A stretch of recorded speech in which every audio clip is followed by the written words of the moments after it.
Hello, everyone, and welcome back to Verbora English, your favorite place to learn English in a simple and enjoyable way. I'm Sarah. And I'm Mike. Hey everyone, it's wonderful to see you all here today. How are you doing? Mike, I have to say, you look extra cheerful today. There's something different about you. Is it a new haircut? No, Sarah, it's not a new haircut, but I am feeling very cheerful. Can you guess why? Let me think. Is it because you finished all your work early? Nope. Try again. Oh, I know. It's because Christmas is almost here, isn't it? Ding, ding, ding. You got it. Christmas is just around the corner, and I absolutely love this time of year.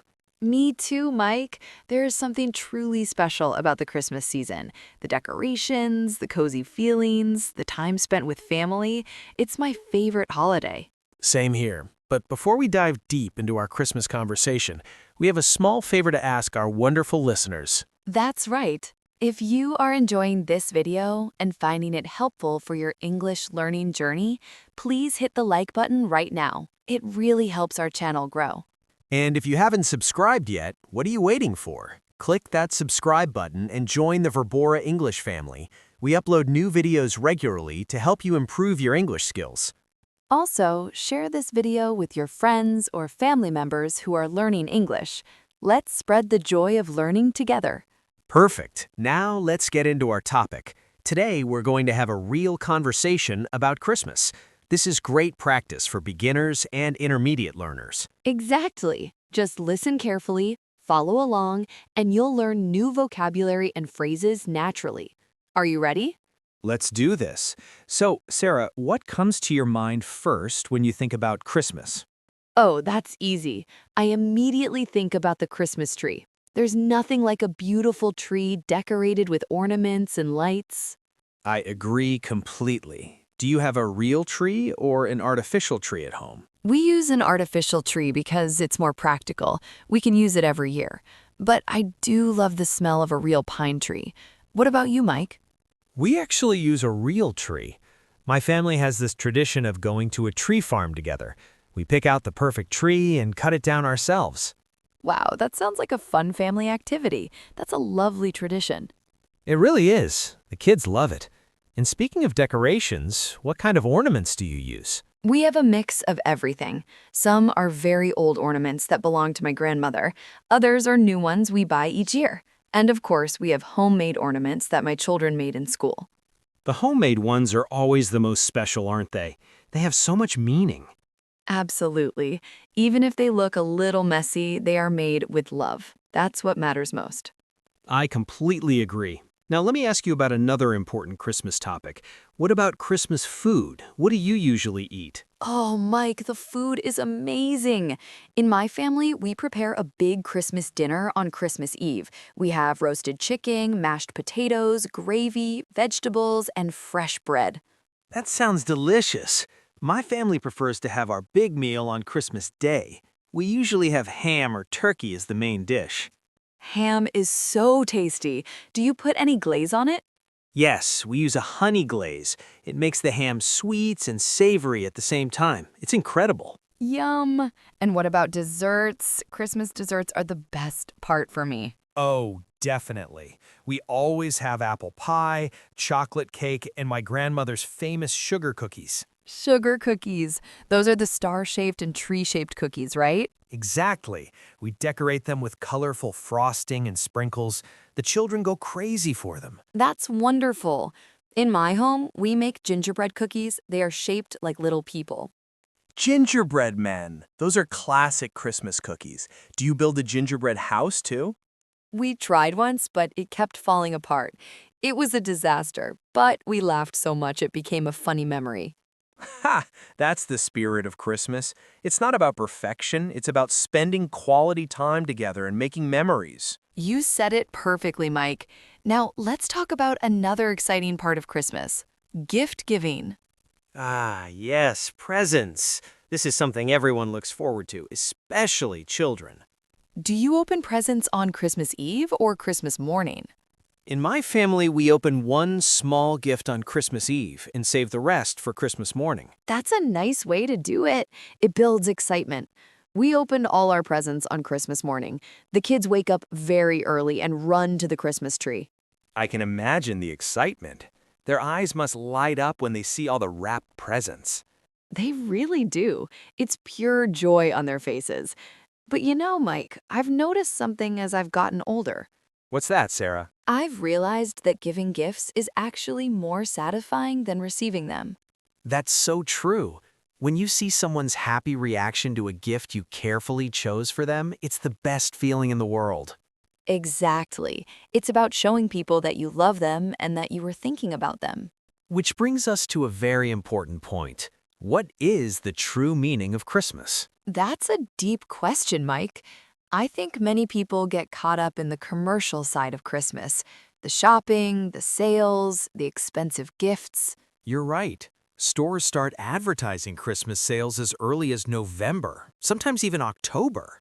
It can feel overwhelming. People stress about buying the perfect gifts, they spend too much money, they forget to enjoy the season. And that's a shame, because the real meaning of Christmas is not about material things. So, what is Christmas really about, Mike? Well, for many people around the world, Christmas is a religious celebration. It commemorates the birth of Jesus Christ. That's right. The word Christmas itself comes from Christ's Mass. It's a celebration of Jesus coming into the world. The story is found in the Bible. Jesus was born in a small town called Bethlehem. His mother Mary and her husband Joseph traveled there because of a census. And when they arrived, there was no room for them at the inn. So Jesus was born in a humble stable, surrounded by animals. It's a story of humility and simplicity. The King of Kings was not born in a grand palace. He was born in the most ordinary place. And that night, angels appeared to shepherds in the fields. They announced the good news of Jesus' birth. Glory to God in the highest, and on earth peace, goodwill toward men. Those are the words the angels spoke. It's such a beautiful message. Peace on earth, goodwill toward everyone.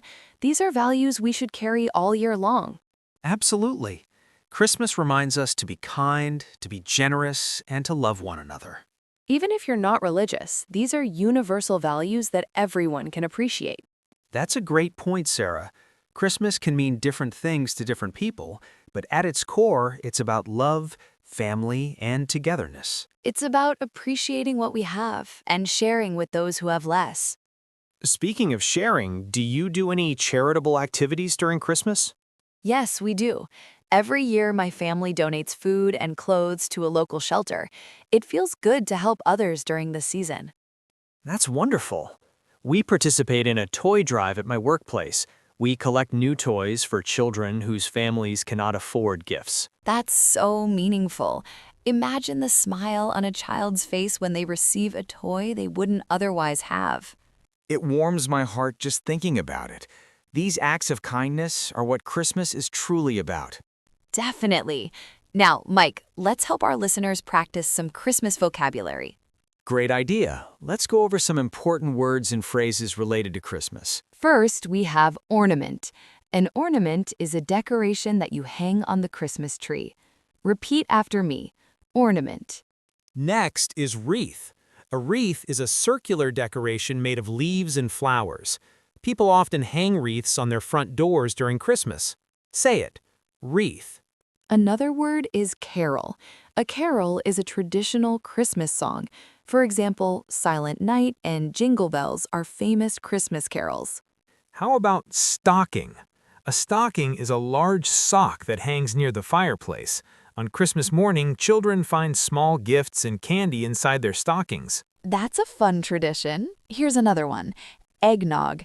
Eggnog is a creamy, sweet drink made with eggs, milk, and spices. It's a traditional Christmas beverage. Eggnog is delicious. And don't forget mistletoe. Mistletoe is a plant that people hang in doorways. According to tradition, if two people stand under the mistletoe, they should kiss. How romantic. Here's one more. Santa Claus. Santa Claus is the jolly man in a red suit who brings gifts to children on Christmas Eve. He's also called Father Christmas or Saint Nick. Children leave cookies and milk for Santa on Christmas Eve. And carrots for his reindeer. Excellent. Now, let's give our listeners some practical tips for practicing English this Christmas. Great idea, Mike. Tip number 1, listen to Christmas carols in English. The lyrics are often simple and repetitive, which makes them perfect for language learning.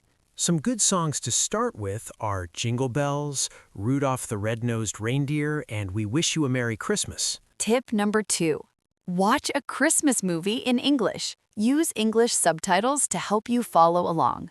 Some classic Christmas movies include Home Alone, The Polar Express, and A Christmas Carol.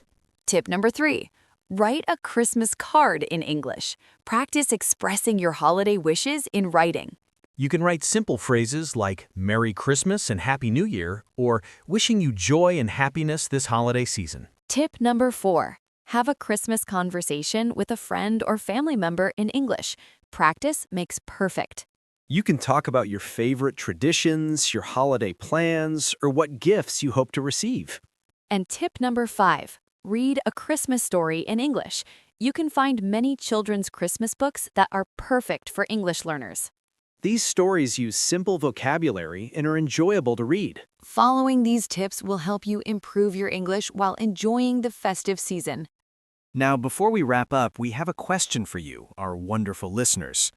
Yes, we want to hear from you. Tell us in the comments, what is your favorite Christmas tradition? Is it decorating the tree, baking cookies, opening presents, singing carols? We want to know. Write your answer in English. This is great practice for you, and we love reading your comments. Also, write Merry Christmas in the comments. Let's spread the holiday cheer together. Mike, this has been such a lovely conversation. I feel so happy and festive right now. Me too, Sarah. Talking about Christmas always puts me in a good mood. Before we say goodbye, do you have any special wishes for our listeners? I do. I want to wish everyone a peaceful and joyful Christmas. May you be surrounded by love and laughter. And I wish all of you success in your English learning journey. Remember, every little step counts. You're doing amazing. Whether you celebrate Christmas or not, we hope this holiday season brings you happiness and rest. Spend time with the people you love. Appreciate the simple moments. That's what truly matters. And keep practicing your English. We believe in you. Thank you so much for watching today's video. We are so grateful for each and every one of you. You are the reason we make these videos. Your support means the world to us. Don't forget to like this video, subscribe to Verbora English, and turn on the notification bell so you never miss a new lesson. Share this video with your friends and family. Let's help more people learn English together. From our family to yours, we wish you a Merry Christmas and a Happy New Year. Merry Christmas, everyone. Take care of yourselves and each other. See you in the next video. Bye-bye. Goodbye, friends. Happy holidays.